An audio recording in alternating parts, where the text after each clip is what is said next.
not how an adult grieves the murder of someone he called a friend. This is how a 4-year-old mourns a goldfish, okay?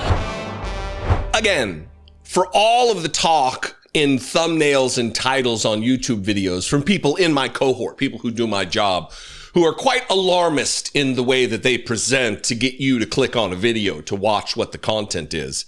There's a lot of bombshell this and radical this and oh my God, and it's the end of the world kind of talk.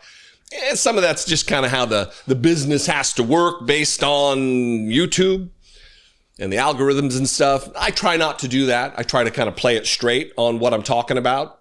Of course, I use capital letters and shit, but what took place yesterday with Jimmy Kimmel is absolutely a bombshell. It is absolutely a dangerous moment in American history, the likes of which we've really never seen, where the government is taking part in the censorship, in the firing of someone for their political speech, a comedian, no less, justifying what they've done.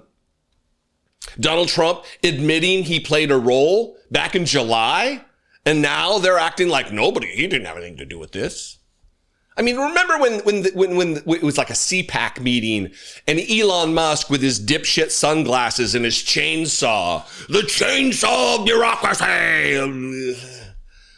And he seemed, many thought he was out of his brain on ketamine in this moment, explaining that comedy is now legal again. It's now legal to tell jokes again. Remember this, and then let's talk about the absolutely unjustified firing, or at least temporary suspension, of Jimmy Kimmel. And have like a sense of humor, So, I mean, the sort of the left wanted to make comedy illegal, Like you can't make fun of anything. So then it was like, comedy sucks. It's like, nothing's funny. You can't make fun of anything. It's like, legalize comedy. Yeah. Legalize comedy. Unwell. That man is unwell. Is comedy legal again? Is it? Is it legal? Can we now tell jokes? Can I say what I want to say, especially related to politics, without fear of reprisal from the dear leader? Can I? I don't think so. This is from the New York Times. ABC pulls Jimmy Kimmel off air for Charlie Kirk comments. Mr. Kimmel faced some criticism for comments he made on Monday about the motives of the man who was accused of killing Mr. Kirk, the conservative activist. I'm going to play for you the clip. I've got 3 paragraphs here to read from the New York Times, and then I'm going to play for you the clip in question. I'm going to blur the watermark of the conservative activist hit organization that put this out there, that put their watermark on somebody else's content. That's fantastic. But this is an inflection point. And it's not, look, I'm not whining about it because this is what I do for a living and my livelihood and the country is in danger. It's also going to roll downhill. Shit rolls downhill. This shit is starting with Jimmy Kimmel and others. Stephen Colbert also lost his job. But the next set of targets are independent media, people on YouTube, people who there is no license to deal with here. They will come for us because all of the previous promises that they're bringing free speech back and comedy is now legal, all of that's lies. They're hypocrites and liars. You cannot trust what they say. We should follow and act accordingly based on what they do, not what they say. This is from the New York Times. ABC announced on Wednesday evening that it was pulling Jimmy Kimmel's late night show indefinitely after criticism of comments he made on Monday about the motives of the man who was accused of fatally shooting the conservative activist. Let's call him what he was, a racist Christian nationalist bigot, Charlie Kirk, last week. Brendan Carr, the Federal Communications Commission chair, sharply criticized Mr. Kimmel's comments on a podcast earlier on Wednesday. Nexstar, an owner of many local stations throughout the United States, said shortly before ABC's announcement that it was preempting episodes of Jimmy Kimmel Live for the, quote, foreseeable future. Nexstar strongly objects to recent comments made by Mr. Kimmel concerning the killing of Charlie Kirk and will replace the show with other programming in its ABC-affiliated markets, the company said. So what was it? The offending comment, the strongly objectionable comment from Jimmy Kimmel. This is it. Again, the blur in the corner is blurring the organization because I don't want to platform them or give them any notoriety. Brent Bozell.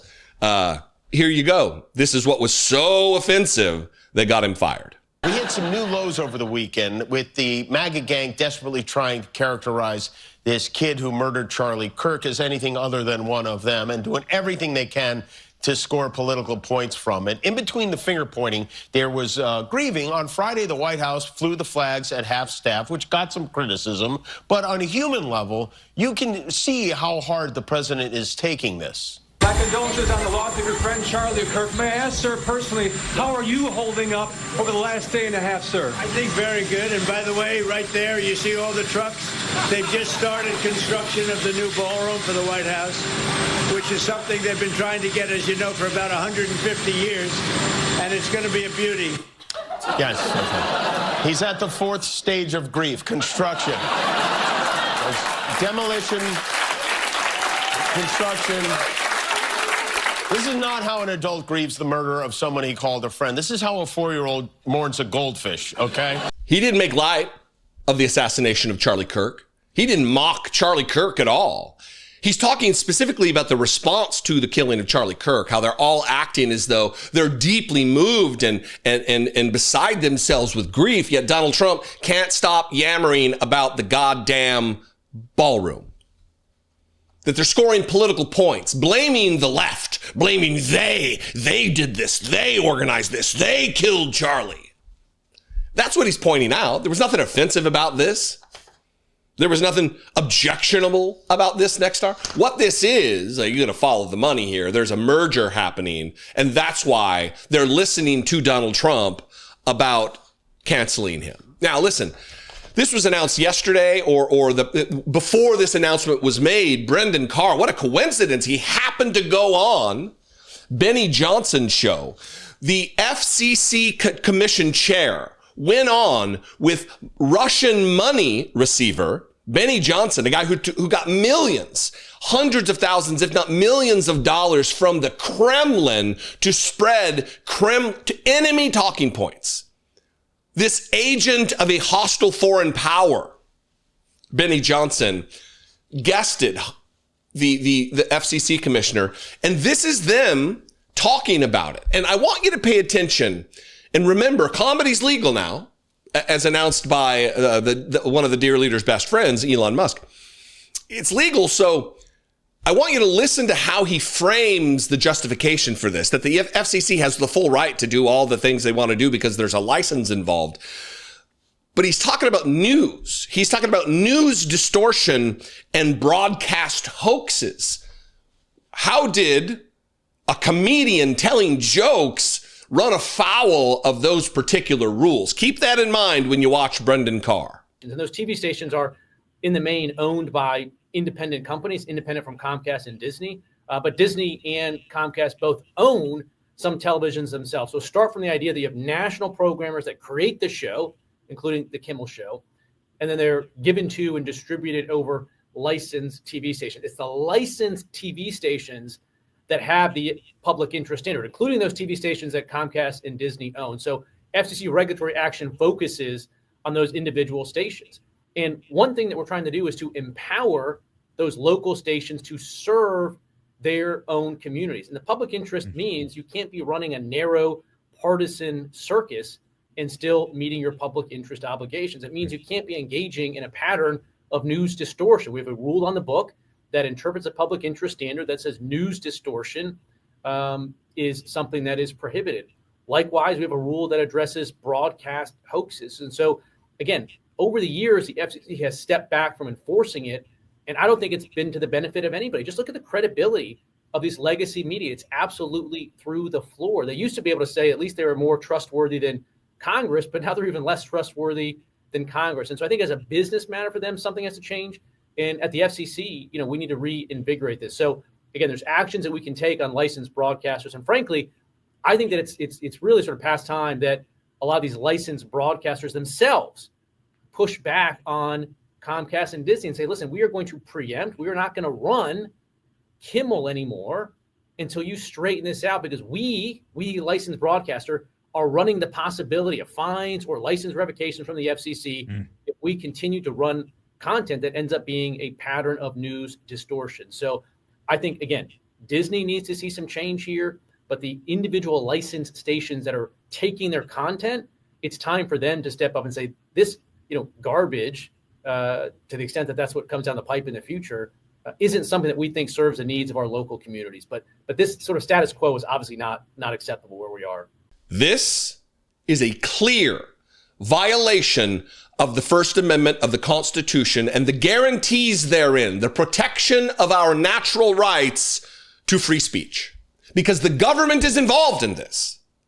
Do not give these people the benefit of the doubt that they're not up to their neck in this. I'm going to talk about that next with Brendan Carr, who's now making the rounds on CNBC and a bunch of financial to try to cool the markets. Because let me tell you, if the government gets in the business of restricting people's political speech, telling comedians what jokes they can and can't tell, even distasteful ones, which Jimmy Kimmel did not tell, we are in a different country than we were the day before. This, though, is about the money. This, though, is about the merger. They are ceding Donald Trump what his wildest fantasies are because they want something from him. Here's Brian Stelter on CNN explaining, as he, rightfully so, follows the money. Nexstar already owns lots of TV stations. It wants to merge with Tegna, which owns lots of other stations. In order to do that, it needs Brendan Carr, the FCC chair's permission, and it actually needs the FCC to change the regulations entirely about how many stations an individual company can own. So Nexstar has all of this pending business before the government. Tegna also does, and there's another big station owner called Sinclair that also has business pending before the government. So what do we know tonight? We know that both Nexstar and Sinclair called up ABC this afternoon, complained about Kimmel, and said they were yanking the show off their stations. ABC subsequently yanked the show nationwide. So we know that two major TV station owners, both of which need to curry favor with the Trump administration, were the ones that most loudly and vocally condemned Kimmel and said they were going to not air the show tonight and in the coming nights. It's an Occam's razor situation. It's exactly what it looks like. This is scary. If for all of the people who whine and complain about censorship and cancel culture and freedom of speech, this is where we are. But conservatives aren't concerned with those things. They're concerned with freedom of speech for themselves. Civil liberties for me and not for thee. That should be the new mantra for the Republican Party. Whatever the dear leader wants, if his sensibilities are offended, we must make him feel good. We must apply the salve, the balm of violating the Constitution to his little weak ego. His insecurities must be protected, says the Republican Party, as they violate the same principles they've claimed for decades to be stalwart protectors of. What do you think? I invite you to this conversation. You can have it in the comments below this video. Make sure you're subscribed to this channel on YouTube. We are marching ahead toward 1.5 million subscribers and almost to 10,000. We could get there today if you go and follow and like the Facebook page, Dollemore Daily. I'd appreciate it very much. You can also call the voicemail line, 714-576-4054. And of course, as always, you know, that old-fashioned way where you clickety-clack on your keyboard, or now you can use your thumbs on your phone. You can email me daily@dollemore.com. Please consider supporting this work, helping me produce these videos on a daily basis. If I bring you value, please consider $2 a month. Become a channel member here on YouTube. Click the join button below. There's some way to do it over on Facebook, and the best way is patreon.com/IDoubtIt podcast. You'd think I'd be smarter about it and mention it first if it's the best way. But, you know, I'm a creature of habit, I think. I love and appreciate you very much. I'll see you next time. Be genuine. Take care of one another.